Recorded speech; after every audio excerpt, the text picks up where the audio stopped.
1 నుంచి 10 వరకు. నా ప్రాణమా యెహోవాను సన్నుతించుము. యెహోవా నా దేవా నీవు అధిక ఘనత వహించువాడవు.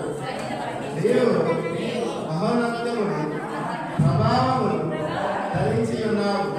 వస్త్రము అనే వెలుగును నీవు కప్పుకొని ఉన్నావు.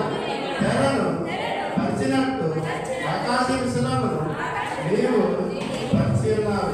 జలములను ఆయన తన గదుల దుర్గములను వేసి ఉన్నాడు.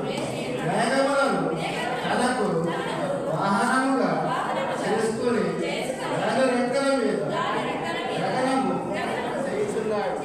వాయువులను తనకు దూతలుగా, అగ్ని జ్వాలలను తనకు పరిచారకులుగా ఆయన చేసుకొని ఉన్నాడు. భూమి ఎన్నడికి కదలకుండానప్పుడు ఆయన దానిని పునాదుల మీద స్థిరపరచెను. దాని మీద అగాధ జలముల నీవు వస్త్రము వలె కప్పితివి. కొండలపైగా నీవు నిలిచెను.